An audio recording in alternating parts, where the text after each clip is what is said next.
Brought to you by ITIL.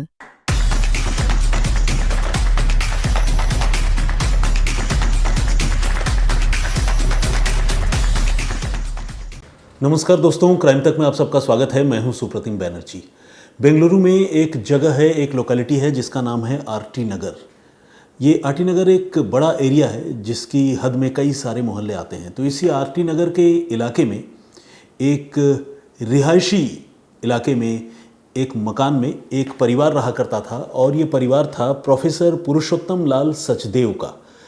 Professor Purushottam Lal Sachdev Indian institute of sciences Bengaluru में mathematics के professor थे और काफ़ी विद्वान थे। इनके साथ इनकी पत्नी रहा करती थी और साथ में दो बेटे रहा करते थे। एक बेटा जिसका नाम दीपक था वो रहता था, जिसकी उम्र थी तकरीबन 35 ईयर्स यानी 35 साल की, और एक बेटा जिसका नाम था अनुराग उर्फ हैप्पी। अनुराग उर्फ हैप्पी इनका बायोलॉजिकल चाइल्ड नहीं था बल्कि इनका भतीजा था, लेकिन चूंकि इनका जो अपना बेटा था वो एक स्पेशल चाइल्ड था तो इन्होंने अपने भतीजे को अपने बेटे के तौर पर गोद ले रखा था और इसी वजह से अनुराग उर्फ हैप्पी भी इनके साथ रहता था।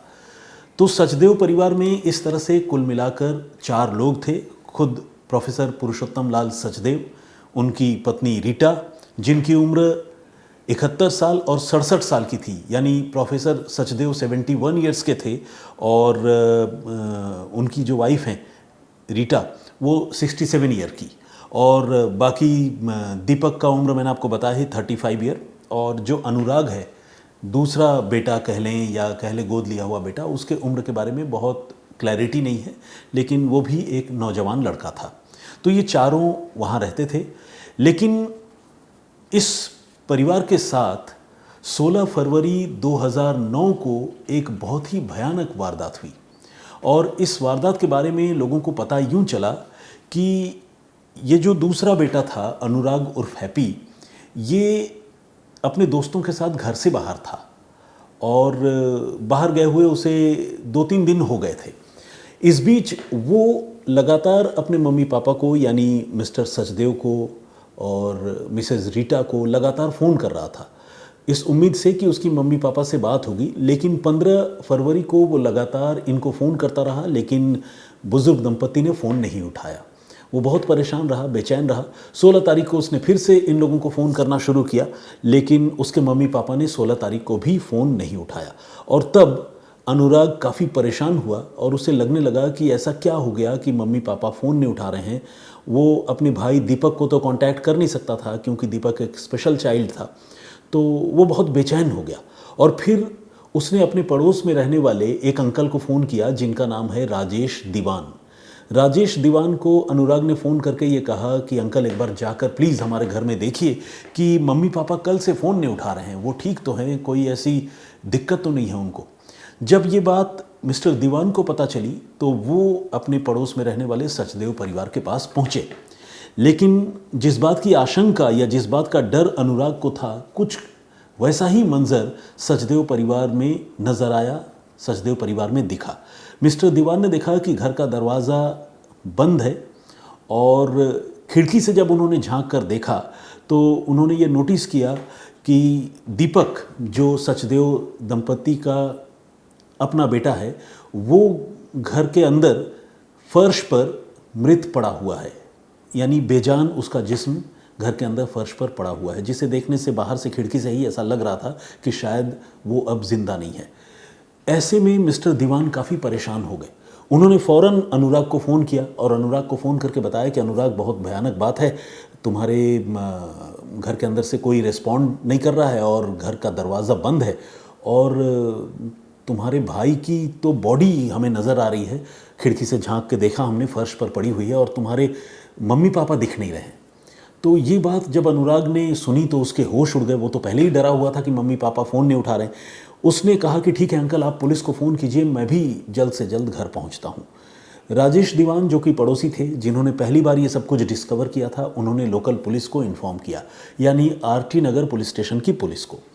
इस बीच जब पुलिस को जानकारी मिली कि एक परिवार में कुछ इस तरह की अनहोनी हुई है कि परिवार के 2 लोग गायब नज़र आ रहे हैं और घर के बेटे की लाश वहाँ पड़ी हुई दिख रही है, तो आरटी नगर की पुलिस फ़ौरन दलबल के साथ इस सचदेव परिवार के पास पहुँची, मामले के बारे में और जानकारी जुटाने के लिए और पता करने के लिए। अगर किसी मदद की दरकार हो तो वो भी पुलिस करेगी। तो पुलिस की टीम, आरटी नगर थाने की पुलिस की टीम मौके पर पहुंची और अनुराग, जो कि बेंगलुरु से बाहर था, अपने दोस्तों के साथ कहीं गया हुआ था, वो भी बेंगलुरु के लिए रवाना हो गया।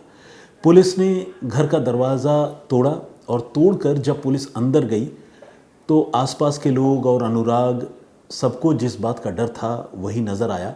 अंदर एक नहीं, यानी सिर्फ दीपक की नहीं, बल्कि मिस्टर पुरुषोत्तम लाल सचदेव और उनकी पत्नी रीटा की भी लाश पड़ी थी। ये तीनों लाशें अलग अलग जगह पर पड़ी थीं और घर का सारा सामान बिखरा हुआ था और मौके पर ही कुछ ऐसी चीज़ें पड़ी थी जिन्हें देखकर लगता था कि इस परिवार के तीनों लोगों के साथ जो है वो ज़ोर ज़बरदस्ती की गई है, उनका कत्ल किया गया है। एक मोबाइल फ़ोन का चार्जर का जो केबल होता है वो भी वहाँ मौके पर पड़ा हुआ था, जिसे देखकर ये लग रहा था कि शायद इस केबल से गला घोंटकर उनकी जान ली गई है। एक दुपट्टा भी मौके पर था जिसे शायद हथियार के तौर पर, मतलब कत्ल के हथियार के तौर पर कातिलों ने इस्तेमाल किया था और उससे भी गला घोंटा गया था। ये सारी चीज़ें वहाँ पुलिस को मौके पर मिली। पुलिस ने क्लियर कट ये मामला मर्डर का था, सीन ऑफ क्राइम को देखने से ही ये पता चल रहा था। तो पुलिस ने उन तीनों बॉडीज़ को रिकवर किया और उन्हें पोस्टमार्टम के लिए भिजवा दिया। इसी के साथ चूंकि ये कत्ल का और बल्कि ट्रिपल मर्डर का एक गंभीर मामला था और वो भी शहर के एक पॉश इलाके में, और परिवार भी ऐसा वैसा नहीं बल्कि आईआईएससी के एक नामी प्रोफेसर, उनकी बीवी और बेटे के कत्ल का मामला था, तो बेंगलुरु पुलिस के लिए एक बहुत बड़ा चैलेंज था इस केस को जल्द से जल्द सॉल्व करने का। बेंगलुरु में भी लोग इस घटना के बाद से काफ़ी डरे हुए थे और वो लगातार पुलिस पर दबाव बना रहे थे कि वो इस केस को तुरंत सॉल्व करे और गुनहगारों को गिरफ्तार करे। अब पुलिस इस मामले की जांच में लगी और पुलिस का शक फौरी तौर पर, यानी शुरुआती तौर पर 2 लोगों पर गया। एक तो खुद उस अनुराग पर गया जो इस घर का दूसरा बेटा था, यानी जिसे सचदेवा दंपति ने गोद ले रखा था, क्योंकि वो घर में मौजूद नहीं था, वो गायब था। तो क्या ये एक इत्तेफाक था या फिर वो इस साजिश में शामिल था, पुलिस को ये पता करना था। ऊपर से जब पुलिस ने और छानबीन की तो पता चला कि अनुराग जो है उसे कुछ बुरी आदतें भी हैं, गलत संगत में भी वो लड़का है। ऐसे में पुलिस को लगने लगा कि कहीं ऐसा तो नहीं कि अनुराग ने अपने दोस्तों के साथ मिलकर या अपने किसी वेस्टेड इंटरेस्ट में, लालच में आकर अपने ही पालकों की, यानी मम्मी पापा की और भाई की हत्या कर दी। ऐसा पुलिस को शक हो रहा था।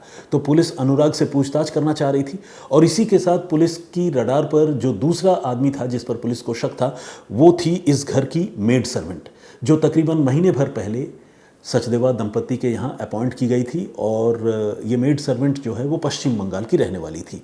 इत्तेफाक से ये जो मेड सर्वेंट है ये भी इस घटना के बाद से गायब थी। हालांकि जो अनुराग बेटा भी गायब था वो अब वापस आ गया था और वो पुलिस की पूछताछ में लगातार पुलिस को कोऑपरेट कर रहा था। उससे पुलिस जो भी सवाल पूछ रही थी वो बहुत ठंडे दिमाग से सारे सवालों का जवाब दे रहा था, लेकिन पुलिस उसे फिलहाल क्लीन चिट नहीं दे रही थी, क्योंकि ऐसा कई बार कई मामलों में देखा गया है कि जो कातिल है वो बहुत ओवर स्मार्ट बिहेव करते हुए कातिलों को ढूंढने का ड्रामा करता है, पुलिस को कोऑपरेट करता है। इसीलिए पुलिस जो है वो अनुराग पर पूरी तरह यकीन नहीं कर रही थी और उससे कई स्टेजेस में अलग अलग वक्त पर पूरी घटनाक्रम के बारे में जो कुछ भी उसे पता था पुलिस उससे पूछताछ कर चुकी थी। लेकिन पूछताछ करने के साथ ही पुलिस को यह भी लग रहा था कि जिस तरह से ये जवाब दे रहा है और जिस तरह से सारी बातें हूबहू बता रहा है कहानी, तो उससे पुलिस को लग रहा था कि शायद ये इस घटना में इन्वॉल्व नहीं है। लेकिन पुलिस आखिरी नतीजे पर पहुंचने से पहले थोड़ा और वक्त लेना चाहती थी। उधर सुचित्रा पर तो शक था ही, क्योंकि जो मेड सर्वेंट है पश्चिम बंगाल की रहने वाली सुचित्रा हालदार, वो इस घटना के बाद से गायब थी। उसका मोबाइल फ़ोन स्विच ऑफ था। ये सुचित्रा बेंगलुरु में अकेली नहीं रहती थी, बल्कि उसके साथ उसका पति भी बेंगलुरु में रहा करता था, जो कोई और छोटा मोटा काम करता था। और सुचित्रा के पति का फ़ोन नंबर जो है वो भी लगातार स्विच ऑफ आ रहा था इस घटना के बाद से, जो अपने आप में इस बात की तरफ इशारा करता था कि हो ना हो इस घटना में इस मेड सर्वेंट दंपति का रोल ज़रूर हो सकता है। अदरवाइज़ ये ऐसा इत्तेफाक नहीं होता कि किसी का मोबाइल फ़ोन यूं स्विच ऑफ हो जाए और लगातार स्विच ऑफ रहे और ऐन उसी दिन से स्विच ऑफ हो जाए जिस दिन ये घटना हुई है। पुलिस अब सुचित्रा और उसके पति को ढूंढ रही थी, लेकिन काफ़ी दिनों तक इस दंपति की तलाश करने के बावजूद पुलिस को कोई फ़ायदा नहीं हुआ। और ऐसा नहीं कि पुलिस इन्हें सिर्फ बेंगलुरु में ढूंढ रही थी, चूंकि ये बंगाल के थे तो पुलिस की अलग अलग टीमें बनी। सुचित्रा, उसके पति दीपक और उनकी 5 साल की एक बेटी थी, इनके बारे में पुलिस ने जानकारी जुटाई और इनकी तलाश में पुलिस की अलग अलग टीमें पश्चिम बंगाल भी गई। ये पता चला कि सुचित्रा के कुछ रिश्तेदार कर्नाटक के ही कोरामंगला में रहते हैं, तो कोरामंगला में एक टीम भेजी गई। और ये भी पता चला कि दिल्ली में भी कुछ जानकार हो सकते हैं, तो दिल्ली भी एक टीम भेजी गई। तो अलग अलग टीमें सुचित्रा और उसके पति दीपक की तलाश में अलग अलग जगहों पर भटकती रही, लेकिन लाख कोशिश करने के बावजूद इस दंपति के बारे में पुलिस को कुछ भी पता नहीं चला। और जैसा कि मैंने आपको बताया, ये एक हाई प्रोफाइल केस था। पुलिस पर इस केस को सॉल्व करने का दबाव लगातार बढ़ता जा रहा था और लगातार वक्त भी गुजरता जा रहा था। आखिरकार इस मामले में पोस्टमार्टम रिपोर्ट भी आई और जो पोस्टमार्टम रिपोर्ट आई उसमें स्ट्रैंगुलेशन को डेथ की वजह बताई गई। और सीन ऑफ क्राइम पर जिस तरह से दुपट्टा और मोबाइल चार्जर का केबल पड़ा हुआ था, उससे ये इंडिकेशन तो मिल ही रहा था कि स्ट्रैंगुलेशन हुआ है। पोस्टमार्टम रिपोर्ट भी उस बात को सपोर्ट कर रही थी। अब पोस्टमार्टम रिपोर्ट भी आ गई, लेकिन कॉज ऑफ डेथ भी पता चल गया, लेकिन कातिल कौन है और वो कब पकड़े जाएंगे, ये बात जो है वो कोई नहीं जानता था। बेंगलुरु पुलिस काफ़ी दबाव में थी और इस तरह से तफ्तीश करते करते तकरीबन 10 महीने का वक्त गुजर गया। अब पुलिस ने ये तय किया कि वो इस मामले को एक बार रिविजिट करेगी और ज़रूरत पड़े तो इस मामले के जो जांच अधिकारी हैं उसको चेंज किया जाएगा। इसके बाद एक पुराने पुलिस ऑफिसर जो कि बेंगलुरु में हुए कई आतंकी हमलों के मामलों की भी जांच कर रहे थे और जिनकी गिनती बहुत शार्प इन्वेस्टिगेटर के तौर पर होती थी, उनको बेंगलुरु पुलिस ने इस मामले में असाइन किया, उनको जिम्मेदारी दी। इस इंस्पेक्टर साहब का नाम था CW पुवैया। तो CW पुवैया की गिनती बेंगलुरु पुलिस के धाकड़ ऑफिसरों में होती थी और इनको तकरीबन 10 महीने बाद, घटना के तकरीबन 10 महीने बाद इस मामले में जांच की जिम्मेदारी सौंपी गई।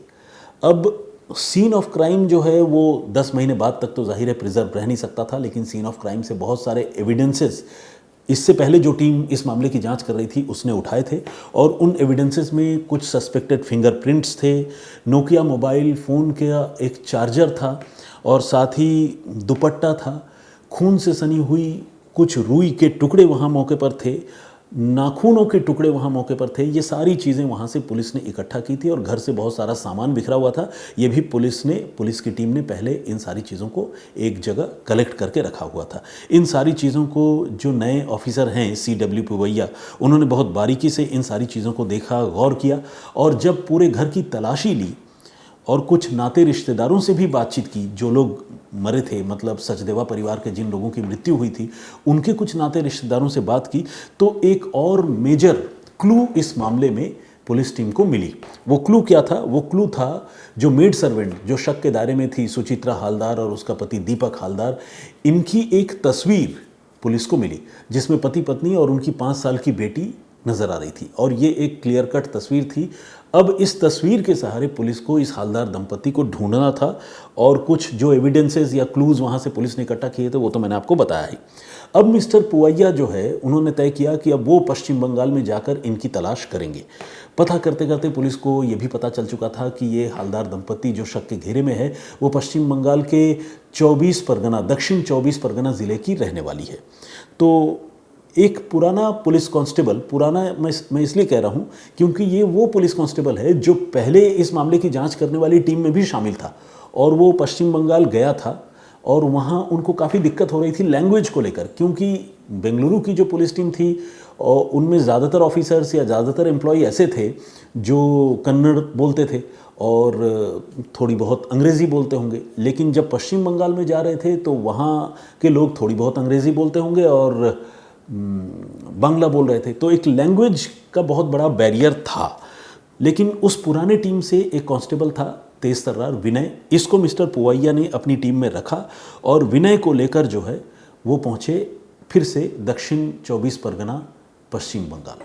यहाँ जाने के बाद हालदार परिवार के जो नाते रिश्तेदार हैं उनके बारे में जानकारी जुटाई, बहुत शांति से और बहुत चोरी छिपे तरीके से सुचित्रा हालदार और उसके पति दीपक हालदार के बारे में पुलिस टीम पता करने लगी, लेकिन यहाँ पर भी महीनों का वक्त गुजरता रहा और इस दंपति के बारे में कोई ट्रेसेस, कोई क्लू उनको नहीं मिल पा रहा था।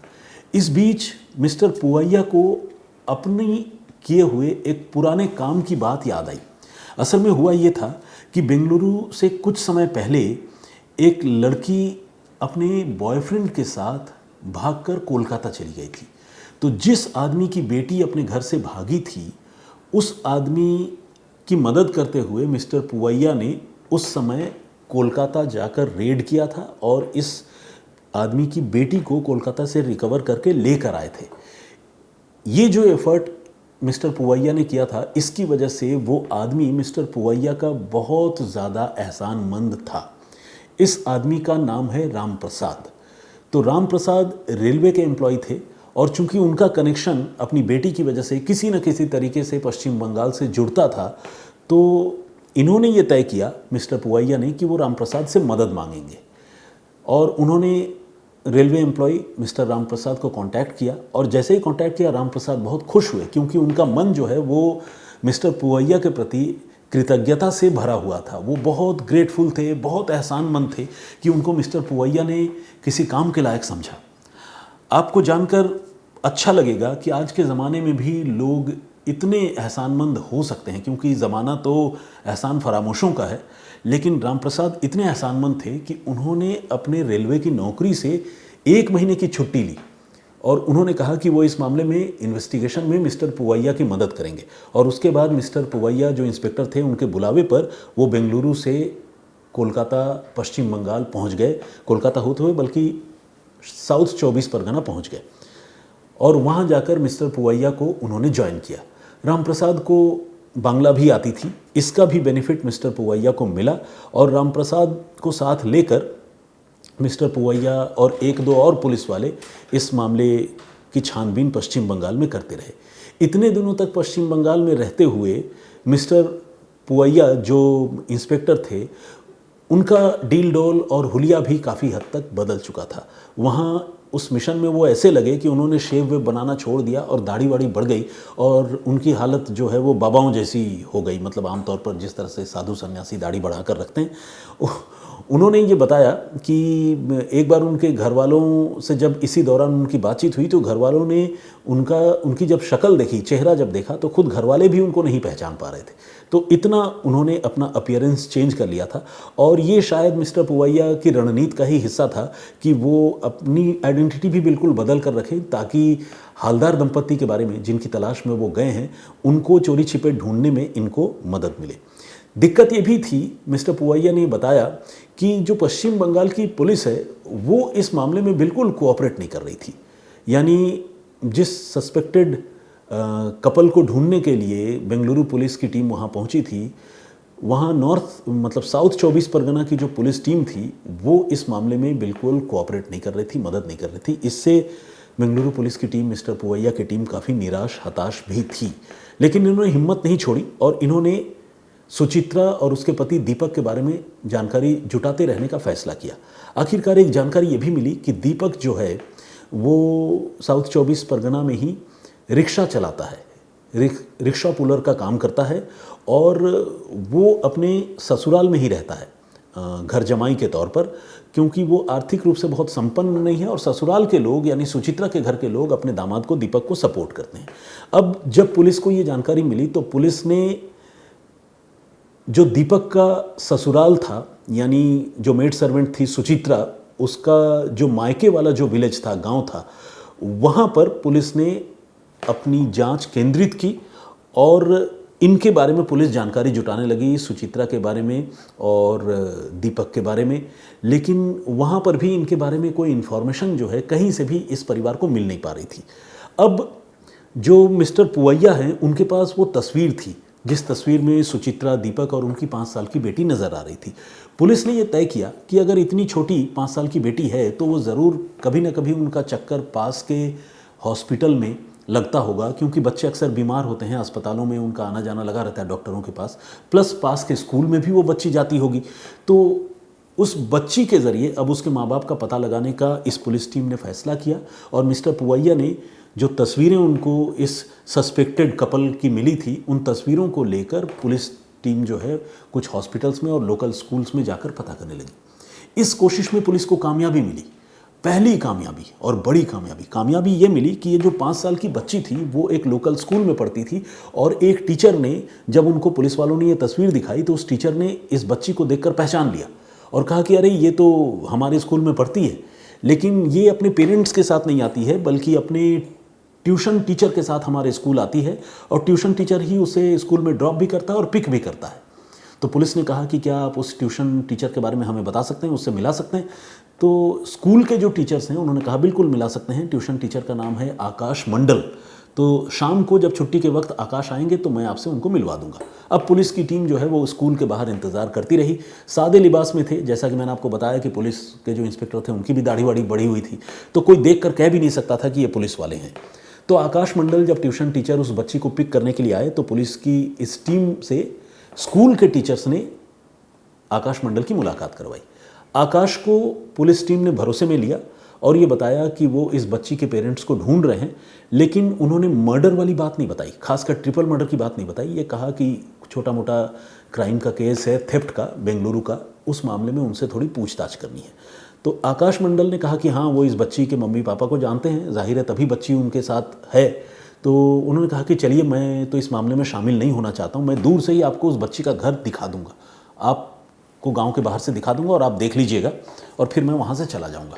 तो पुलिस की टीम को आकाश मंडल अपने साथ लेकर गया और सुचित्रा हालदार और दीपक हालदार की झोपड़ी की तरफ इशारा करके उसने बता दिया कि यहीं पर इस बच्ची का घर है, इसके मम्मी पापा यहीं रहते हैं। इसके बाद आकाश मंडल जो है, जो ट्यूशन टीचर है, वो वहाँ से चला गया।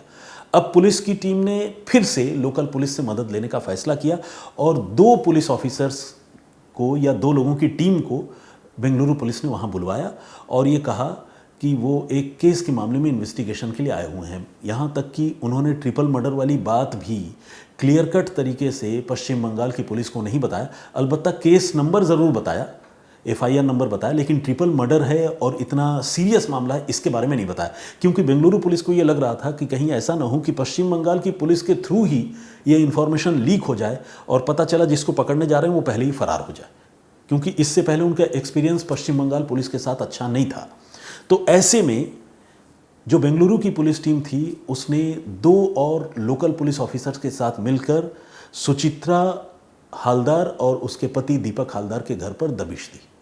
वहाँ पर सुचित्रा और दीपक मिल तो गए, लेकिन यहाँ पर पुलिस को जोर का झटका लगा।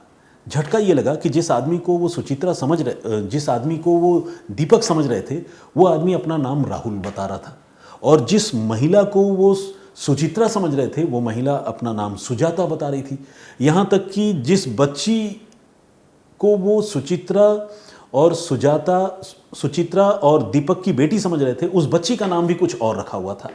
और ये जो राहुल और सुजाता थे, इन्होंने अपना आई कार्ड भी पुलिस के सामने पेश किया, ये बताते हुए कि वो किसी सुचित्रा को या दीपक को नहीं जानते हैं, उनका नाम तो राहुल और सुजाता है, ये रहा मेरा आई कार्ड, आधार कार्ड, ये सब उन्होंने पुलिस के सामने पेश कर दिया।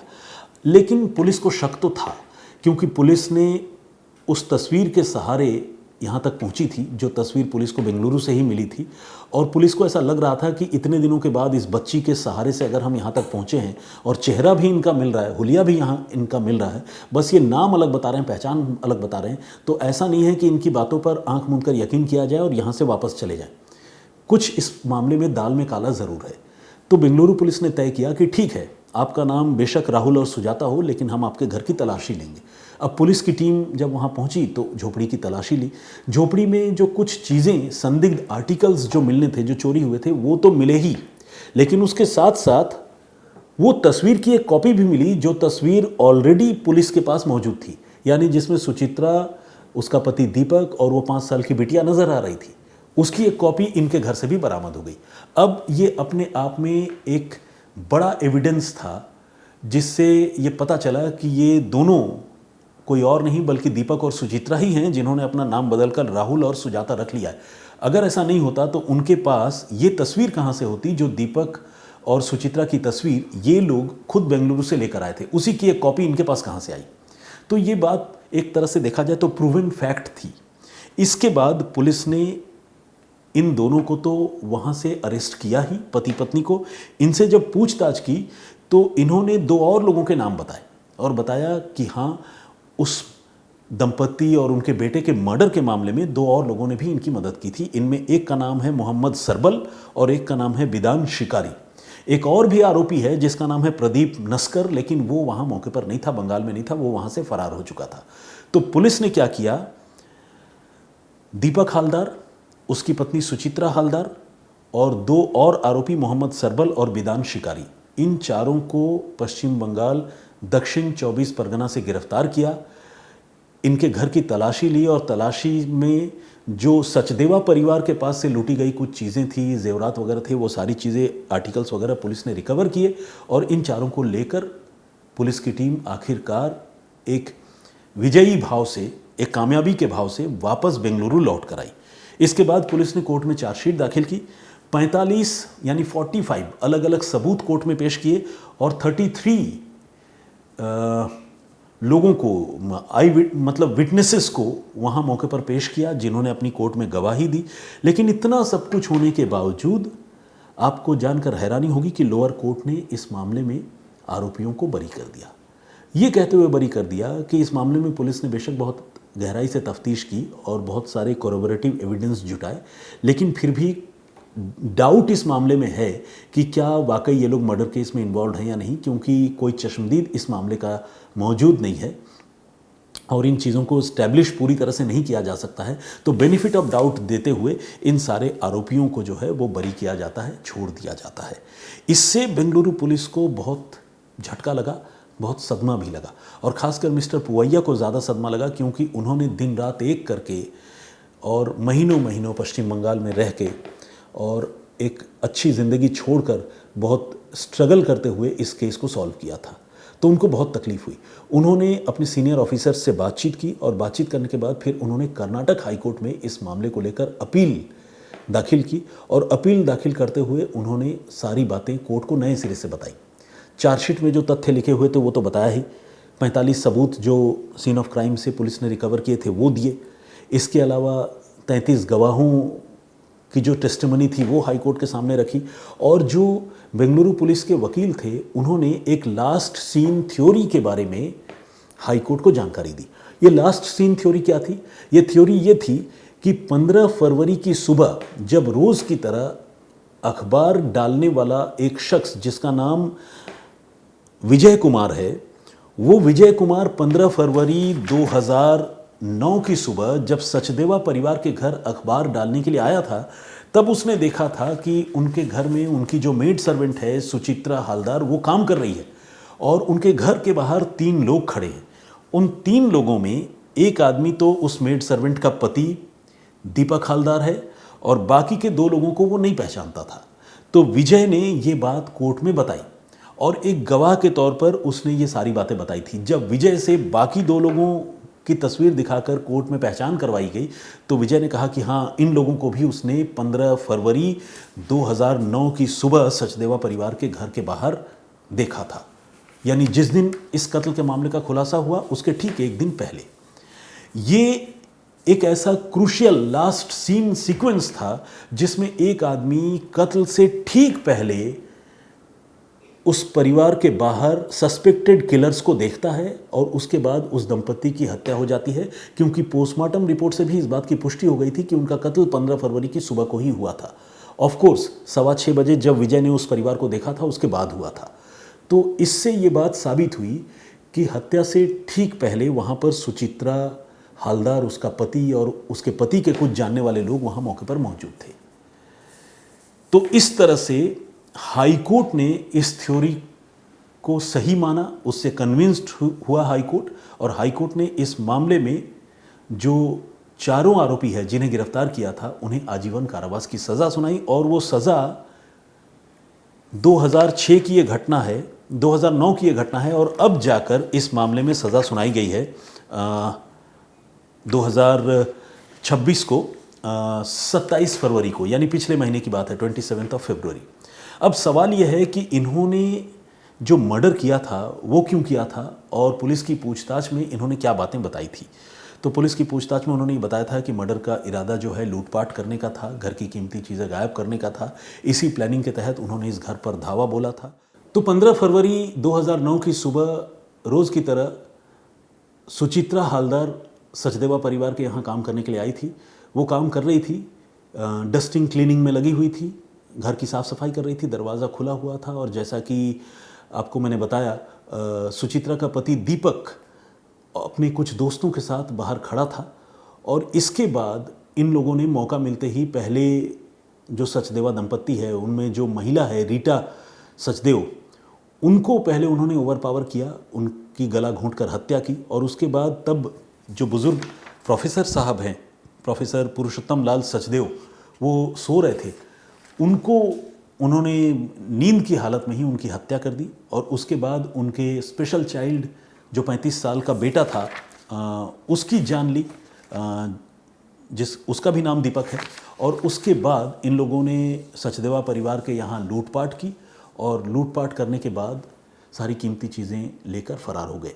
ये इतने शातिर थे कि उन्होंने पहले तो अपना मोबाइल फ़ोन स्विच ऑफ ही कर लिया था और उसके बाद शायद सिम कार्ड वगैरह और मोबाइल फ़ोन का इस्तेमाल करना बंद कर दिया, फेंक दिया था। यहाँ तक कि पश्चिम बंगाल में जाकर उन्होंने अपना नाम वगैरह भी बदल लिया, पहचान बदल ली और वो इस उम्मीद में थे कि वो कभी पकड़े नहीं जाएंगे। लेकिन जिस तरह से बेंगलुरु पुलिस ने इस मामले की छानबीन की, जांच की, आखिरकार उन्हें न सिर्फ गिरफ्तार किया बल्कि लोअर कोर्ट ने इस मामले में उन्हें बेनिफिट ऑफ डाउट देते हुए बरी कर दिया था। उस मामले को भी चैलेंज किया और हाई कोर्ट से गुनहगारों को उनके किए की सज़ा दिलाई। तो ये थी पूरी इन्वेस्टिगेशन की कहानी। इस पूरे घटनाक्रम पर आप क्या सोचते हैं, आपका पॉइंट ऑफ व्यू क्या है, हमें कमेंट करके ज़रूर बताइएगा। हमें आपके कमेंट्स का, आपके जवाबों का इंतज़ार रहेगा। फिलहाल मुझे इजाज़त दीजिए, अपना बहुत ख्याल रखिए। जय हिंद, जय भारत।